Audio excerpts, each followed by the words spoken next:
किसी ने बड़े कमाल की बात कही है कि गलतियां पीठ की तरह होती हैं, हमेशा दूसरों की दिखती है, खुद की नहीं। आज की जो कहानी सुनाने जा रहा हूं, ये कहानी जीवन में बहुत बड़ी बात सिखाएगी, बहुत इंपॉर्टेंट बात सिखाएगी। एक सरकारी विद्यालय था, प्राथमिक विद्यालय, 5वीं तक का स्कूल था। बच्चों की एग्जाम चल रही थी। एग्जाम के बाद में छुट्टियां लगने वाली थी। बच्चे बहुत खुश थे क्योंकि आज उनका आखिरी पेपर था। 5th क्लास के बच्चे जो नैतिक शिक्षा की परीक्षा दे रहे थे, मॉरल एजुकेशन का पेपर सॉल्व कर रहे थे। जो क्लास का सबसे इंटेलिजेंट बच्चा था, होनहार बच्चा था, वो बहुत तैयारी करके आया था, लेकिन एक सवाल में अटक गया था। सवाल सबसे आखिरी में पूछा गया था और सिर्फ वही बच्चा नहीं, उस क्लास में जितने बच्चे थे सारे बच्चे अटक गए थे। समझ नहीं आया बच्चों को क्या जवाब दें। सवाल यह था कि हमारे स्कूल में सुबह सुबह जो आता है सबसे पहले उसका नाम लिखिए। जो सबसे पहले विद्यालय में आता है उसका नाम लिखिए। अब कुछ बच्चे दिमाग लगा रहे थे कि मैथ्स वाले टीचर पहले आते हैं, कुछ ने सोचा कि नहीं हिंदी वाले पहले आते हैं, कुछ को लगा पीटी वाले पहले आते हैं, वो एक्सरसाइज वगैरह करवाते हैं। बहुत सारे बच्चों को चेहरा याद आ रहा था जो सवेरे सवेरे सबसे पहले आता है। 50-52 के लगभग उम्र रही होगी, ऊंचा कद, सांवला रंग। वो जो मैडम सुबह आती थी, साफ सफाई का काम करती थी, उनका नाम लिखना था लेकिन नाम पता नहीं था।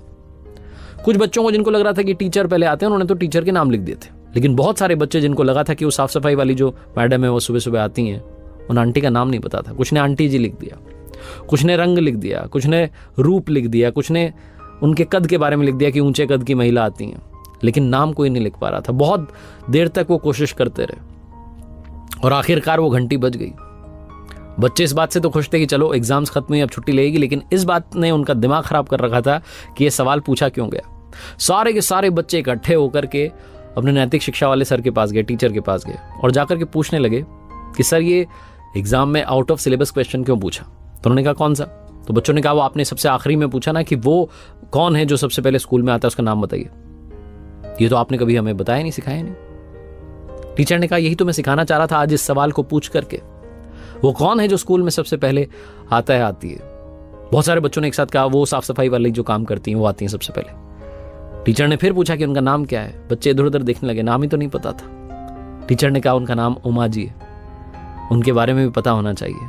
वो बहुत महत्वपूर्ण काम करती हैं, साफ सफाई का काम करती हैं, अपने स्कूल का ध्यान रखती हैं, विद्यालय चमकता रहे ये उनकी जिम्मेदारी है और बहुत अच्छे से निभाती हैं। आज मैं इस सवाल पूछ करके आप सबको ये बताना चाहता था कि हमारे आसपास बहुत सारे लोग ऐसे हैं जो मैटर करते हैं, जो हमारी जिंदगी में रोल प्ले करते हैं, लेकिन कई बार हम उनके बारे में जानना नहीं चाहते, बात नहीं करना चाहते, पता ही नहीं करते। असल जिंदगी में भी बहुत सारे लोग ऐसे हैं जो आपकी जिंदगी में बड़ा रोल निभाते हैं, जो आपको दुआएं देते हैं, आपके लिए अच्छी बात कहते हैं, लेकिन कई बार आपको उनका नाम पता नहीं होता। इस भागती दौड़ती लाइफ में, मोबाइल में तो आपने बहुत सारे दोस्त बना लिए, लेकिन असल जिंदगी में हम लोगों से दूर हो गए हैं। लोगों के पास जाना शुरू कीजिए, घुलना मिलना शुरू कीजिए। एक बार फिर से वही बात जो अक्सर आपसे कहता हूं, दुआएं कमाइए अपनों के प्यार के साथ, अपनी मेहनत और ऊपर वाले के आशीर्वाद के साथ। कर दिखाओ कुछ ऐसा कि दुनिया करना चाहे आपके जैसा।